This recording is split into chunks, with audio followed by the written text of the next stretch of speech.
इस छोटे डॉल्फिन को समुद्र की गहराई में रोशनी दिखाई देता है, लेकिन उसके पास जाने पे पता चलता है कि ये तो एक विशाल ऑक्टोपस है। वो स्नोबॉल को पकड़ लेता है और परेशान करने लगता है। स्नोबॉल मदद मांगने के लिए चिल्लाने लगता है, तभी उसकी आवाज से स्नोबॉल की माँ वहाँ आ जाती है, जिसे देख ऑक्टोपस भागकर छुप जाता है। मगर जब ये दोनों वहाँ से जाने लगते हैं तो वो ऑक्टोपस ऊपर टंगे पाइपों को उनके ऊपर गिरा देता है। दोनों उससे बचने की काफी कोशिश करते हैं, लेकिन फिर भी स्नोबॉल की माँ उस पाइप में फंस जाती है। वो अपनी परवाह किए बिना स्नोबॉल को पानी के ऊपर जाने को कहती है ताकि वो सांस ले सके। स्नोबॉल ऊपर जाने लगता है, लेकिन उसके सामने वही ऑक्टोपस आ जाता है और उसे फिर से परेशान करने लगता है। लेकिन तभी ऑक्टोपस के ऊपर एक जहाज क्रैश हो जाता है, जिससे ऑक्टोपस उसी जहाज के नीचे दब जाता है और उसी के झटके से वो पाइप भी सरक जाती है, जिसकी वजह से स्नोबॉल की माँ की जान बच जाती है। स्नोबॉल वहाँ आता है, जिसके साथ एक इंसानी बच्चा होता है। यहाँ हमें पता चलता है कि स्नोबॉल उस बच्चे को उसी जहाज के मलबे से लाया है। बच्चे को देखकर स्नोबॉल की माँ को पता चलता है कि उसे ऑक्सीजन की जरूरत है, इसलिए वो तुरंत बच्चे को लेकर पानी के ऊपर जाती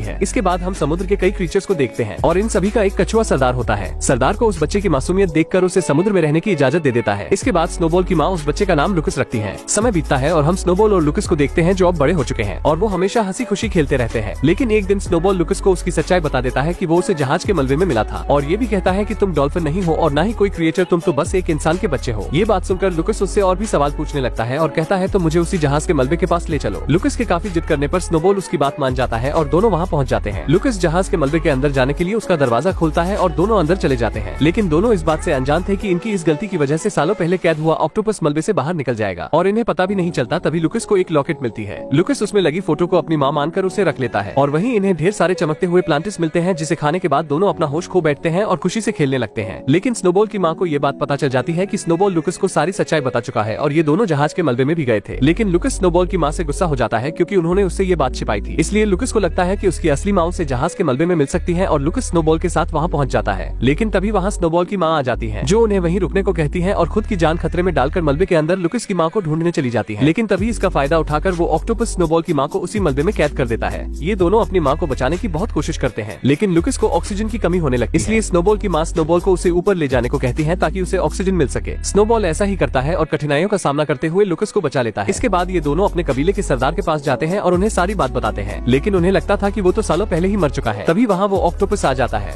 और सभी को बताता है कि मैं पहले से और भी ज्यादा ताकतवर हो चुका हूँ, क्योंकि मैंने जहाज के मलबे में पड़े कई सारे प्लांटिस को खाए थे और उस डॉल्फिन को मैंने मार दिया है। इसके बाद वो ऑक्टोपस अपने शरीर से इंक निकालकर सभी को हिप्नोटाइज कर देता है। वो स्नोबॉल और टर्टल को पकड़ लेता है। लुकस उन्हें बचाने की कोशिश करता है, लेकिन वो ऑक्टोपस उसे भी पकड़ लेता है और कहता है तुम हमें से नहीं हो और तुम्हारी जगह यहाँ नहीं बल्कि पानी के बाहर जमीन पर है, इसलिए मैं तुम्हें वहीं भेज दूंगा। तभी वहाँ से कुछ मछुआरे मछली पकड़ते हुए जा रहे थे। ऑक्टोपस हिप्नोटाइज हुए मछलियों से लुकस को उनके जाल में फंसा देता है, जिससे वो दो मछुआरों को मिलता है, जिनमें शामिल था एक बूढ़ा इंसान और कैप्टन मरवरिट। बूढ़ा आदमी मरवरिट को उस बच्चे का ख्याल रखने के लिए कहकर समुद्र में मछली पकड़ने चला जाता है।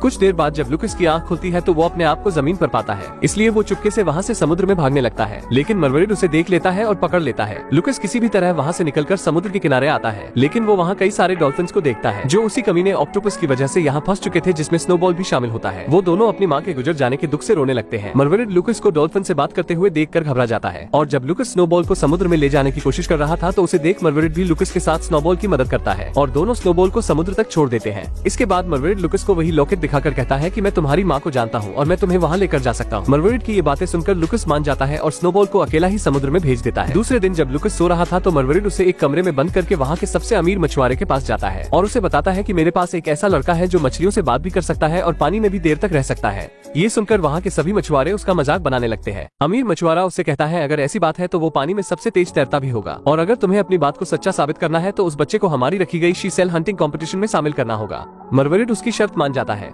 इसके बाद हम लुकस को देखते हैं, जो उस कमरे से बाहर आ चुका था। वो बाजार में अपनी माँ को ढूंढ रहा था कि तभी उसे किसी के मदद की पुकार सुनाई देती है। जब वो अंदर जाकर देखता है तो वहाँ एक मछली होती है जिसे मछुआरे कैद करके रखे थे। ये देखते ही लुकस उस मछली को लेकर भागने लगता है, लेकिन सभी बाजार के लोग उसे चोर समझकर पकड़ने लगते हैं। लुकस किसी भी तरह उसे समुद्र तक ले जाने की कोशिश करता है, लेकिन उसके सामने सभी मछुआरे उसे पकड़ने के लिए खड़े थे। लेकिन लुकस उस मछली को उनके ऊपर से समुद्र में फेंक देता है, जिससे मछली बहुत खुश होती है, लेकिन जब वो समुद्र में गिरती है तो फिर से उसी कांच के बर्तन में फंस जाती है। इसके बाद मरवरिट लुकस को मछुआरों से बचाकर अपने घर लाता है और दूसरे दिन से उसकी ट्रेनिंग शुरू कर देता है। एक दिन मरवरिट लुकस से डील करता है कि अगर तुम इस कंपटीशन को जीत गए तो मैं तुम्हारी माँ से तुम्हें मिलाऊंगा। इसी तरह कंपटीशन का दिन आ जाता है, जहाँ मछुआरों के 4 आदमी एक एक करके समुद्र में कूद जाते हैं। इसके बाद लुकस स्नोबॉल को बुलाता है और उसके साथ समुद्र के तल में सीशेल ढूंढना शुरू कर देता है। वहीं हमें समुद्र में एक और आदमी नजर आता है, जो समुद्र में स्विमिंग सूट पहनकर किसी चीज की तलाश कर रहा होता है।